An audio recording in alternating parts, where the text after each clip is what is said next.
अपनी कैपिटल दिल्ली बनाकर, भाई साहब दिल्ली ही उनकी राजधानी थी, इसलिए दिल्ली सल्तनत, दिल्ली के सुल्तान यहां से आकर शासन करते थे, रूल करते, इसलिए दिल्ली सल्तनत कहलाई।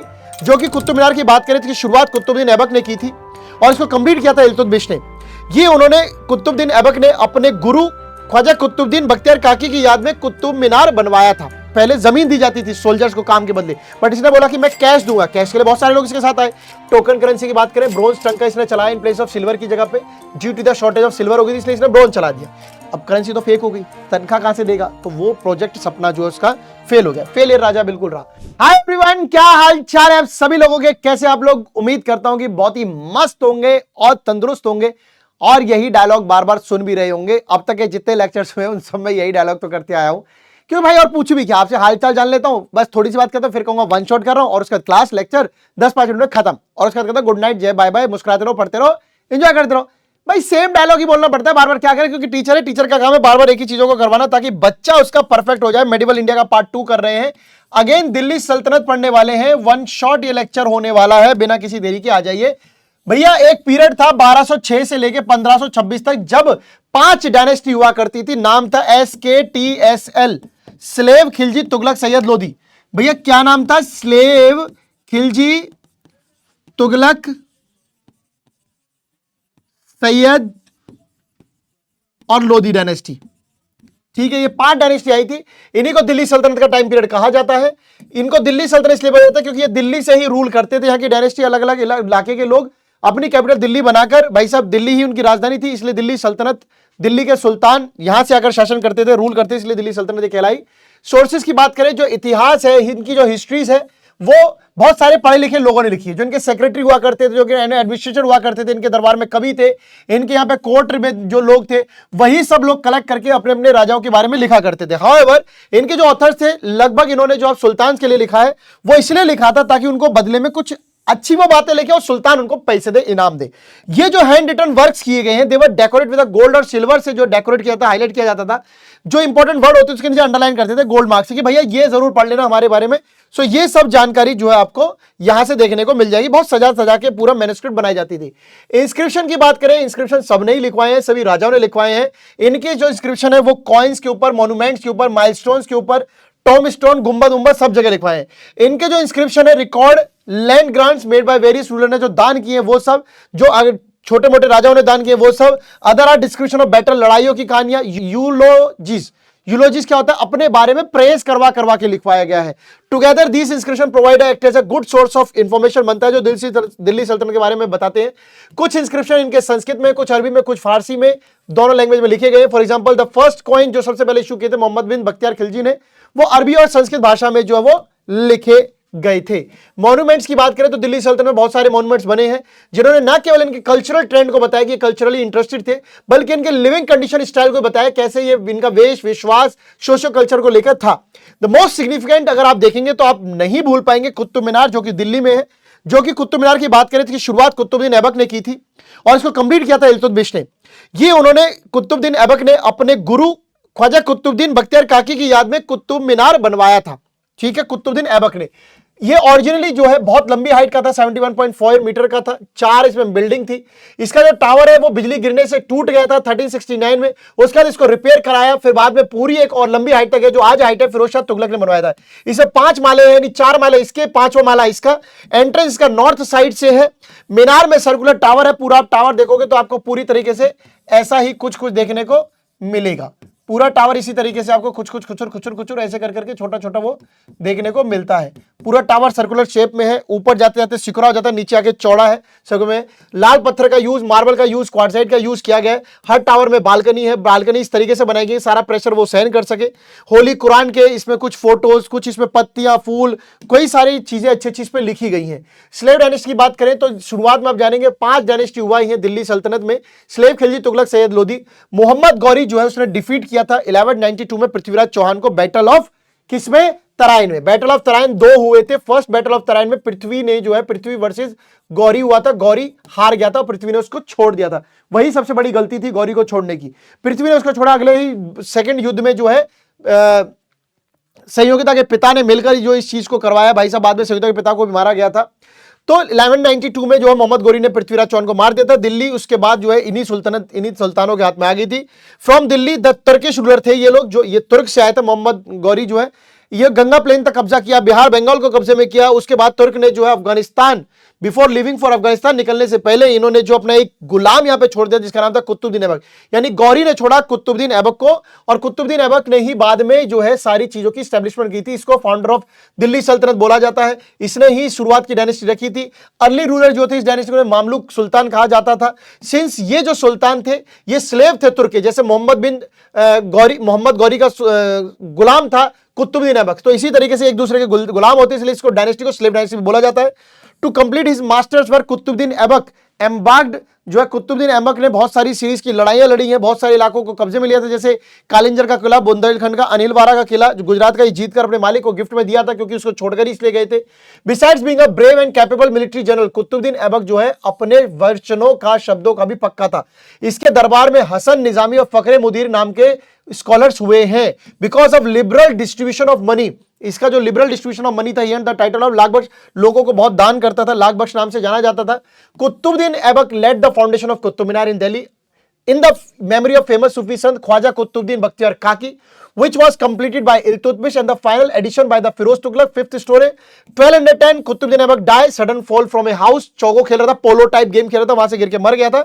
कुतुबुद्दीन ऐबक का बेटा आराम शाह था जो किसी काम का नहीं था। सिंस आराम शाह वाज इनकैपेबल रूलर, उसको हटा के इल्तुतमिश जो है वो उसका जो गुलाम था कुतुबुद्दीन ऐबक का, अब इल्तुतमिश रूलर बन गया था। Iltutmish did not consider his son capable of becoming a sultan, उनके इल्तुतमिश ने कुतुबुद्दीन ऐबक के बच्चों को कोई बनने नहीं दिया क्योंकि वो लोग वैसे भी कैपेबल नहीं थे। Therefore nominated his daughter Razia as a successor, Iltutmish ने जो है रजिया को सक्सेसर बनाया था। बट बहुत सारे तुर्किश रूलर को इस बात की प्रॉब्लम थी क्योंकि इसको क्यों बनाया जा रहा है, क्योंकि रजिया ने कई सारी चीजों में पर्दा सिस्टम खत्म कर दिया था, बहुत सारे महिलाओं के लिए काम किए थे, और एक लड़की होकर सुल्तान बनना लड़कों के होते हुए वो उसको लोगों को बुरा लग रहा था। So they crowned Iltutmish son Ruknuddin as the new sultan, but within 7 months Ruknuddin was removed from the throne and Razia became the first woman of Delhi Sultanat in 1236। तो रजिया की से पहले रुकनुद्दीन बना, बट रुकनुद्दीन मतलब इनकैपेबल रूलर था, इसलिए रजिया को वापस बनाया गया। Last ruler of slave dynasty जो था वो उसको मर्डर कर दिया 1290 में, which allows a line of rulers cause Khilji ने, खिलजियों ने मर्डर किया था, मोहम्मद बिन खिलजी ने मर्डर किया था, तो उसके बाद से खिलजी डायनेस्टी की एस्टैब्लिशमेंट हुई। Jalaluddin Khilji was the founder of Khilji dynasty who came to the throne after killing Kaiqubad, जो कि लास्ट रूलर था स्लेव डायनेस्टी, मतलब ये अपना कुतुबुद्दीन ऐबक डायनेस्टी से, स्लेव डायनेस्टी से। सो स्लेव डायनेस्टी से खिलजी आई। Last king of the slave dynasty ये था। He was murdered by his nephew Alauddin Khilji ने उसको मारा था। किसने मारा था भाई साहब? He was murdered by the nephew Alauddin Khilji who proclaimed himself the sultan. Jalaluddin Khilji की हत्या अलाउद्दीन खिलजी ने की थी, क्योंकि परंपरा है तो मर्डर करने की परंपरा चल रही, भाई साहब मार डाला। अलाउद्दीन खिलजी की बात करें, जब सुल्तान बना अलाउद्दीन को बहुत सारी प्रॉब्लम हुई, लोगों ने बहुत अटैक इस पे किए, लोगों ने इसको पसंद नहीं कर रहे थे। कौन लोग? मंगोल के लोगों ने इसके टाइम पर अटैक किया था। When Alauddin heard of the rebellion, जब अलाउद्दीन को इस बात का पता चला कि भाई साहब he got many of the he पता चला, तो उसने बहुत सारे मंगोल्स को मार डाला। After that Alauddin conquered all the territories of Malwa, अपने हिस्से में ले लिया, उज्जैन, चंडेरी, मांडू ये सब अपने इलाके में ले लिए थे। 1305 तक अलाउद्दीन पूरे नॉर्थ इंडिया पे लगभग कब्जा कर चुका था। उसके पास बहुत स्ट्रॉन्ग आर्मी थी और बहुत ही अपने मतलब आर्मी को बहुत स्ट्रॉन्ग रखता था, और सबको पे in cash, salary cash system में देना इसने पहली बार शुरू किया था। मार्केट की बात करते हैं, अलाउद्दीन ने मार्केट में बहुत सारे बदलाव किए थे। उसने जो है सभी चीजों का दाम फिक्स कर दिए थे। For this purpose he set up the 3 market, एक दिल्ली में, एक दूसरी जो है अनाज के लिए, एक कपड़ों के लिए, और तीसरी घोड़े और गुलामों के लिए। हर market was put under the charge of a control of market होता था, शाहना जिसे कहते थे। वेरी स्ट्रिक्ट पनिशमेंट दी जाती थी अगर कोई गड़बड़ी करता था। डेक्कन एक्सपीडिशन बात करें, अलाउद्दीन ने पहला वो सुल्तान था जिसने बल्क ऑफ नॉर्थ इंडिया को जीतने के बाद जो है डेक्कन की तरफ निकल पड़ा। मलिक काफूर इसका कमांडर था।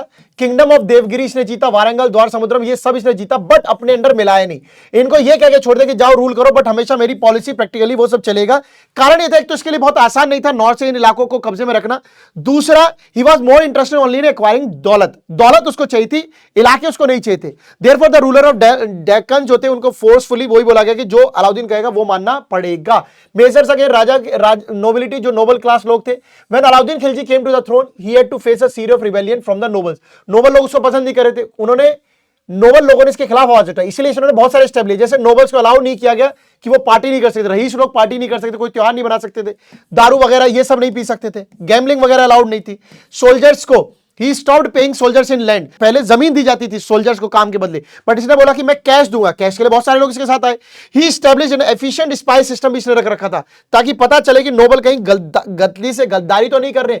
मिलिट्री में क्या बदलाव किया, वो पहला सुल्तान था जिसने अपनी आर्मी को स्टैंडिंग आर्मी के रूप में रखा, खड़ी आर्मी, परमानेंट स्टैंडिंग आर्मी हमेशा मेरे साथ रहेगी, पेइंग सैलरी इन कैश। डाक सिस्टम बनाया, घोड़े की क्वालिटी अच्छी ली थी। He also introduced the system of चेहरा, giving a kind of identity card for every soldier, ये बनाया इसने।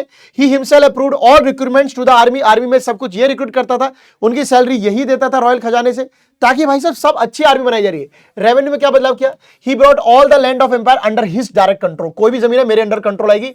He introduced the practice of measuring the land, को नापना है, एंड स्टेट का शेयर अकॉर्डिंगली शेयर कर दिया कि कितना हमें मिलना चाहिए, कितना किसान के पास रहना चाहिए। He increased the land revenue from 1/3 to the 1/2, 1/3 पहले लेते थे, अब सीधा सीधा हाफ लेता है लोगों से। He appointed special officer to collect revenue के लिए। Toward the end of his life he was dominated by Malik Kafur, Malik Kafur जो इसका कमांडर, वही उसने सब कुछ संभाला था।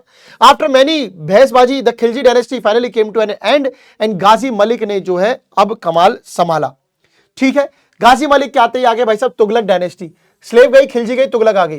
फाउंडर गाजी मलिक, टाइटल गयासुद्दीन तुगलक, 1320 में इसकी मृत्यु हुई थी भाई साहब, कोलैप्स ऑफ पेविलियन, कहीं चढ़ रहा था वहीं गिर गया, उसके दरबार में जो अपने मृत्यु हो गई थी। मोहम्मद बिन तुगलक की बात करें, मोहम्मद बिन तुगलक की बात करें, इसकी याद में एक पवेलियन, एक ऑनर पवेलियन बरामदा भी बनाया गया है जब ये मर गया था गिर के कहीं से। मोहम्मद बिन तुगलक की बात करें तो गयासुद्दीन तुगलक का जो बेटा था जूना खान, वो राजा बना, इसने टाइटल लिया था मोहम्मद बिन तुगलक का, यानी कि गाजी मलिक का बेटा है मोहम्मद बिन तुगलक, जिसको जूना खान के नाम से भी जाना जाता है। बहुत अच्छा पढ़ा लिखा आदमी, रिलीजन धर्म में बहुत विश्वास रखता था, पढ़ाई में बहुत विश्वास रखता था, मास्टर था मैथमेटिक्स, एस्ट्रोनॉमी, फिजिकल साइंस वगैरह में। भाई साहब बिल्कुल लवर था Persian culture, literature, fine arts, music वगैरह सबका। ट्रांसफर ऑफ कैपिटल, अब सुनिएगा, ड्यूरिंग मोहम्मद बिन तुगलक क्या हुआ, एम्पायर को जो है वो साउथ तक फैलाना था, तो इसने अपनी कैपिटल को दिल्ली से देवगिरी ले गया, देवगिरी ले जाके इसका नाम दौलताबाद कर दिया। रीजन क्या थे, सेंट्रल लोकेशन पड़ती थी वहां से कंट्रोल करने के लिए डेक्कन को।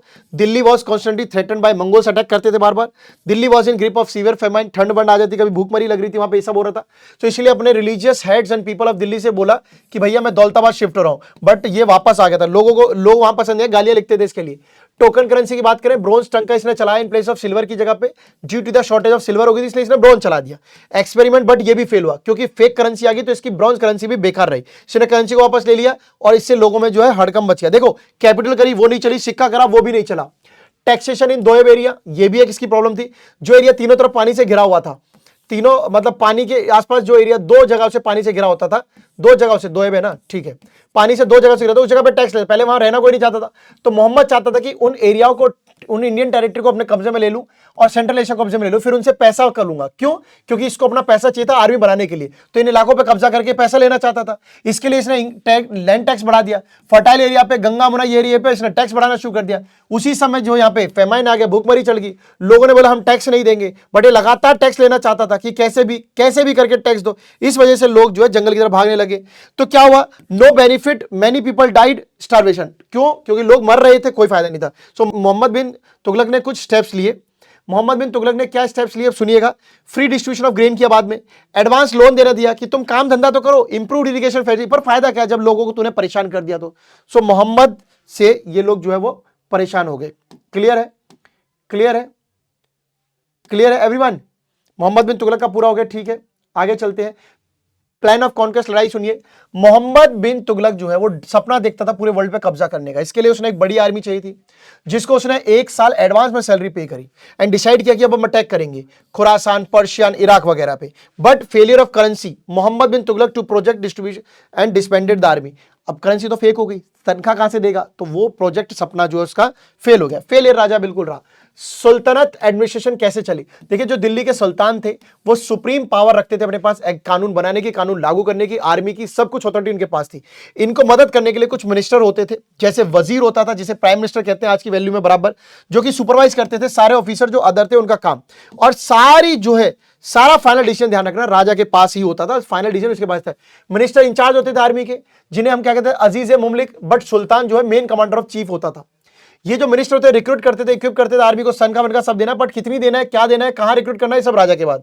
2 अलग डिपार्टमेंट भी बनाए थे इन्होंने, दीवाने रिसालत एंड दीवाने इंशा। दीवाने इंशा क्या डील करती थी वो भी सब बताते हैं, पत्र वगैरह, लेटर वगैरह और पोस्ट ऑफिस इनसे डील करती थी। दीवाने रिसालत जो है वो रिलीजियस मैटर से डील करती थी, जिसे एक मुखिया होता था काजी, काजी सुल्तान को एडवाइस करता था रिलीजियस और सिविल मैटर पे, ठीक है, सिविल और रिटल मैटर पे करता था। अब सुनिएगा, सिंपल सी बताता हूं, जो इनका एम्पायर था वो डिवाइडेड था इक्ताज में, जो इनका एम्पायर था वो डिवाइडेड था इक्ताज में। इक्ताज मतलब प्रोविंसेस। हर इक्ता जो है एक मुक्ति के अंडर था, इक्ता मुक्ति के अंडर है, एम्पायर इक्ता में है, इक्ता जो है फर्दर 6 एंड परगनास में डिवाइडेड है। इक्ताज की सबसे छोटी यूनिट गांव था, सबसे छोटी यूनिट डिवीजन गांव था। गांव में मुकद्दम होता था जो विलेज का मुखिया होता था, पटवारी होता था जो जमीन को देखता था, मुशरीफ होता जो अकाउंटेंट होता था, पंचायत होता जो मामले गांव धर के आपस में सॉल्व कराता था। ये सारे डिपार्टमेंट है जो उसके यहाँ चलते थे। जो ग्रांट्स ऑफ रेवेन्यू, जो पैसा दान आता था इक्ता सिस्टम में, जिस पर्सन से आता था वो पर्सन क्या करता था भाई साहब, कैसे चलता, देखिए पूरी सुनिएगा। रेवेन्यू ग्रांट आया, उसी ग्रांट में से ये जो है लोगों को क्या देते, इक्ता देते। किसको देते थे, जो लोगों को भाई साहब जिनको ये मतलब इक्तदार को, जो इलाके को देखते थे उनको देते थे। तो वो सिस्टम कहलाया पूरा इक्ता सिस्टम। इक्ता सिस्टम एक आदमी होता था जिसको इक्ता, जो गिव इक्ता देता था, जिसे इक्तदार कहते थे। इक्तदार मतलब इक्ता देने वाला आदमी। ये जो धन होता था इसी पैसे से जो है ये अपने परिवार, घर परिवार और सब सोल्जर की तनख्वाह वनख्वाह सब चलाते थे। व्हेन सेंट्रल अथॉरिटी वीक, सब जब सेंट्रल कमजोर होता गया, सो जब इन्होंने क्या किया, इन्होंने फायदा उठाया। दे फंक्शन इंडिपेंडेंटली। इक्ता बोले भाड़ में जान दो, राजा कमजोर है, चलो टेरिटरी अपने कब्जे में ले ली, तो इक्तदार जो है धीरे धीरे मजबूत होते चले गए। So thank you so much, bye bye. उम्मीद है कि ये चैप्टर समझ में आ गया होगा। छोटा सा था, बारी बारी पढ़ेंगे, हर बारी पढ़ेंगे। Thank you so much. मुस्कुराते रहिए, पढ़ते रहिए, एंजॉय करते रहिए। Bye bye.